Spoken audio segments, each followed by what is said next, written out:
Hi, remote seventh graders. So I'm here to read chapter 21.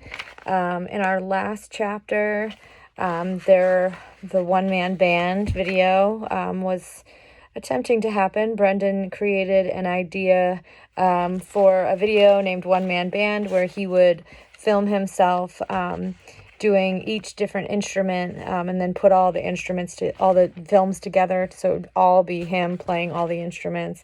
They were making their last film, and Aaron and Bear barged in with fire extinguishers and sprayed everything and everybody with the fire extinguisher foam. Then they said to go get Chase, and they made it look like the whole thing was Chase's idea and Chase's fault.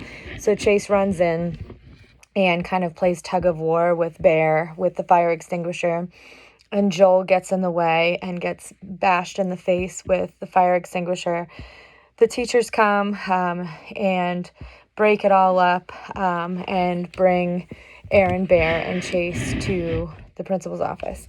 So we are on chapter 21. This is with Chase, and this is page 168. So I'm going to read chapter 21, and then I'll come back on to read the next one.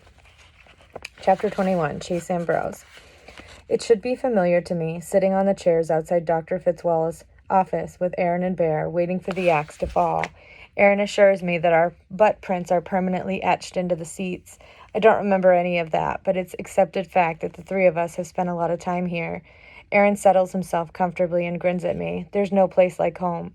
I'm not in the mood to grin back. Are you both crazy? What was that all supposed to be about? Bear rolls his eyes. Oh, boo-hoo, the poor geek squad. I'm furious. Forget them. What about me?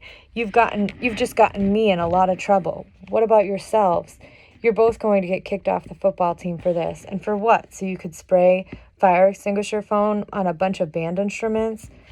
Bear keeps on smiling. At least we aren't the ones who conked Joel Weber.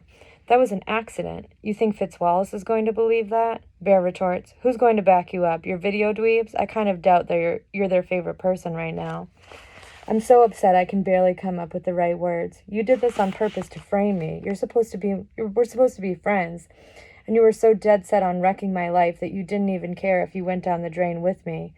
Aaron's calm. No one's going down the drain. Are you delusional or just stupid? With our reputation, they're going to throw the kitchen sink at us. Community service is something we can only dream about now. We're going to get expelled, and we better pray Fitzwallace isn't on the phone with the cops right now. Relax, says Aaron in an undertone. First off, we are friends, and we're not going to let anything bad happen to you. Just stick with us, agree with everything I say, and we've got this. You are delusional, I hiss. How could there be any way to explain that train wreck in the music room? When the door to the inner office opens, the knob makes a snap like a gunshot. Then Dr. Fitzwallace is upon us, his rage all the more terrible because it's ice cold. Honestly, I can't say I blame him. I'm not thrilled about being in trouble, but if any situation ever justified a principal losing it on 3 students, it's this one. He ushers us back inside and seats himself while we stand in front of his desk. Well, it's the 3 of you again. I was hoping. He looks at me and shakes his head sadly. All right, let's hear it. Knowing full well it's not going to get me anywhere, I'm about to protest my innocence when Aaron speaks up. I know it looks bad, but we didn't do anything wrong. Bear and I were walking past the band room, and we saw smoke coming out from under the door, so we grabbed fire extinguishers and ran inside spraying. They were shooting some kind of video, and they had a million lights plugged in. Something must have shorted out and caused a fire. Chase heard the yelling and came in to help us, but the video kids attacked us because their project was getting ruined, and somehow Joel Weber hit his head on one of those extinguishers. The principal frowns. That's not how the students on the scene described it. Bear shakes his head understandingly. Don't be too hard on them, Dr. Fitzwallace. They were probably just scared of getting in trouble for starting the fire. The frown deepens. None of my teachers smelled smoke. Aaron sighs with relief. Good, we got it in time.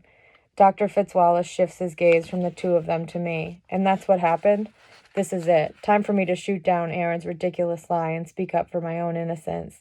Sure, Dr. Fitzwallace will never believe I was framed, but at least I'll have the satisfaction of throwing those 2 guys under the bus, even if I have to go with them. Well, the principal prompts. To my astonishment, the anger is completely gone from his expression. He's waiting for my answer, and I think I know what he's hoping to hear. He's rooting for me to go along with Aaron and Bear. Why would a principal want to let 3 delinquents like us off the hook after such a huge incident? I take an educated guess. It's probably a major hassle to come down hard on students the way he'd have to throw the book at Aaron, Bear, and me. 3 sets of unhappy parents, triple the paperwork, school board meetings, maybe court cases, everything in triplicate. And my eyes find the photographs on the wall, the 2 state championship pictures, my dad and me. Losing Aaron and Bear would be a blow to the Hurricanes, and it would definitely shut down any possibility of me coming back. So I mumble, yeah. Excuse me? It should be an easy thing to say, but each word sits on my tongue like poison. Yeah, what Aaron said is the way it happened. Fitzwallace looks almost relieved, and I know I've picked the right answer. Aaron and Bear are both smiling, although they're working hard to keep the celebration inside. They've gotten away with it, and so have I. We're not totally off the hook. We get a bit of a lecture on how we should have called for help or pulled the fire alarm before taking matters into our own hands. He tells us we need to be less impulsive and not so rough with our fellow students. Also, we're not allowed to leave on our own. He calls our parents, so they have to pick us up. As we stand in the foyer waiting for our rides, Aaron and Bear are raving about our amazing escape. Top of 172. Seriously, man, Bear tells Aaron. I've seen tap dancing before, but that was filth, like art. Aaron nods. I was afraid Chase was going to mess it up at the end, but our boy came through. Didn't I tell you he'd have our back? I don't say anything, but inside I'm thinking, it's true. I covered for them. I saw a way to save my own butt, and I took it. And in the process, I wrapped myself in their phony story and got drawn back into the old life. So this is what it was like. Make trouble, lie, repeat. Luckily, those guys are so busy congratulating themselves that they didn't notice I'm not adding much to the conversation. Bear gets picked up first, then Aaron. I'm just reflecting that Mom's not going to be thrilled about having to leave work early and come get me over this. When the Ambrose electric truck rattles along the drive. Not Mom, Dad. He's beaming at me like I'm about to present him with a big check from the state lottery. I climb into the passenger seat. What? He reaches over and playfully punches my shoulder. Fitzwallace told me everything, and I read between the lines. Way to go, champ. It wasn't great, Dad. He laughs. You think that's the first time I've ever gotten a call like that about you? Aaron and Bear, it's never great, but you got away with it. That's pretty great. Top of 173. I almost say, not really, but that wouldn't be true. I could easily be buried under a mudslide of pain right now, and I'm not. I can't regret that. What I regret is the way I got so free and clear. When I arrive at school the next morning, Miss Deleo is waiting for me at my locker.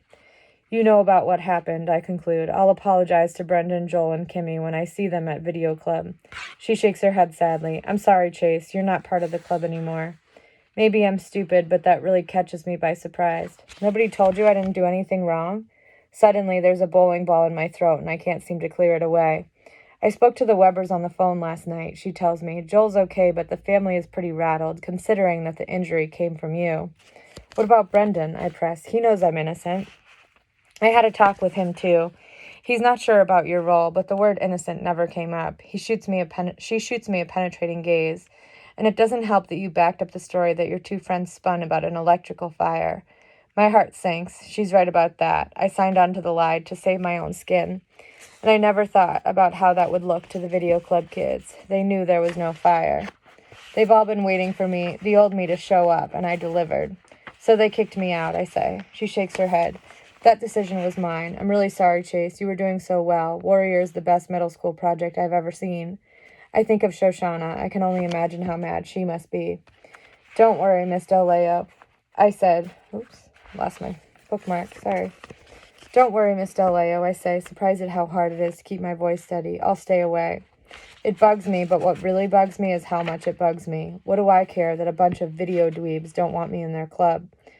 I bring myself up short. Video dweebs, that's what Aaron and Bear call them. As upset as I am, I'm not going to stoop low enough to use their words. I blame myself for the mess I'm in, but mostly I blame those 2. Speaking of Aaron and Bear, they're acting like everything is beyond awesome between us. Funny. I found a way to give them a pass for a lot of rotten stuff, including maybe even stealing a war hero's medal. But what I can't forgive them for turns out to be something I did all myself. I protected them because it was a way to protect myself. The cost turned out to be one video club, plus the way I feel every time Aaron and Bear refers to me as our boy. I start taking weird detours through the halls just to avoid running into them. My one consolation is that this is a short day for me. Dad's picking me up at 11 and taking me to my appointment with Dr. Wynn, the sports medicine specialist. At least that spares me lunch at the football table. I won't be eating with the video crowd anytime soon. Is it possible to lose your appetite for an entire school year? I spot Brendan a couple of times, but when he sees me, he turns quickly away. I catch a glimpse of Shoshana scorching me with a look that could melt titanium. I don't think Joel's even at school. Dr. Wynn re-enters the exam room and beams at me. Well, young man, I've got good news and better news. The good news is you exhibit no lingering concussion symptoms, and you're fit as a fiddle in every way. The better news is I'm signing the medical form authorizing you to return to the football team with no restrictions. Congratulations. Gee, what a surprise. Dad searched and found a doctor who would clear a dead man to go out there and get tackled, and only 60 miles away. As we drive home in the Stang, Dad rails against brain-dead Cooperman, who kept me off the gridiron for no real reason. Dr. Cooperman has a diploma from Harvard Medical School in his office, I tell him. I didn't see a diploma on Dr. Wynn's wall. Dad snorts into the wheel. Just because he isn't one of those Ivy League snobs doesn't mean he isn't legit as they come. This is great news, champ. You're back on the team. His brow darkens, and maybe those stumblebums will start winning again once you're out there. In 3 weeks, I remind him, school rules. 1 week of non-contact practice, then 2 weeks in full pads before I can play in a real game. Just in time for a late season playoff run, Dad chortles. I'm not that happy because my triumphant return to football, and it isn't only because of Dr. Wynn, who would have signed a paper certifying I was pregnant with triplets if my father had paid him enough. It's not the medical part that bothers me. I know I'm fine. Dr. Cooperman pretty much said so himself. I'm even interested in the game and excited to see if I can be as good as everybody says I used to be. The part I don't like is that football me is the old me, and I don't want to be that guy anymore. Look how fast my pre-amnesia instincts kicked in the minute Aaron and Bear jammed me up yesterday. But really, what choice do I have except the Hurricanes? I'm kicked out of video club, and I lost every one of the friends I made there. Things are finally turning around for you, champ, my father goes on.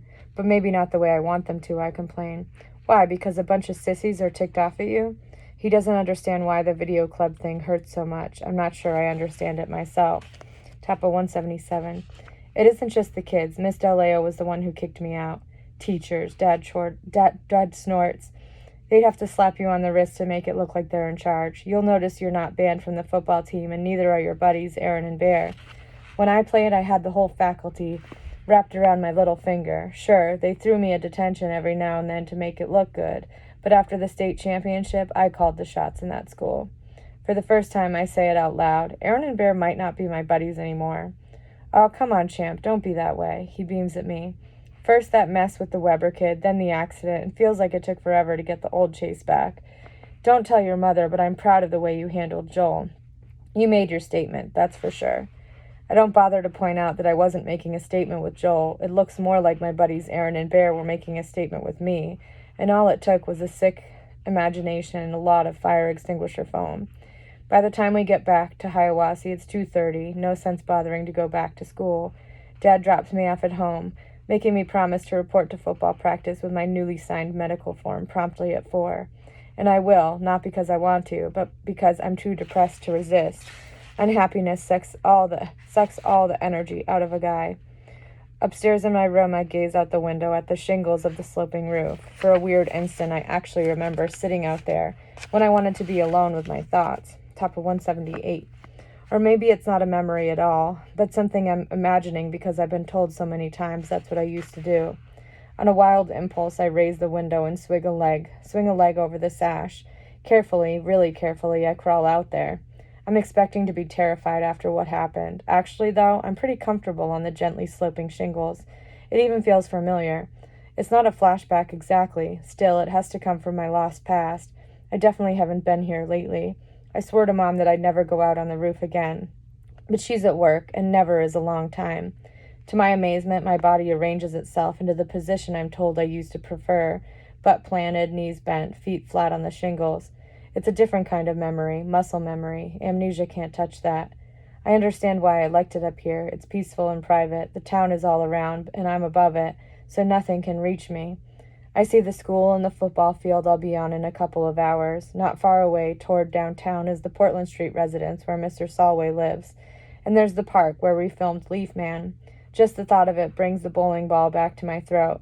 That's the last time I'm ever going to get to work on one of Brendan's crazy videos. Dad says the old Chase is back. I wanted that once, but right now the new Chase is the life I'd rather have, and I've lost that too. So that was 21. I'll be back soon to read more. Thank you for listening. Bye.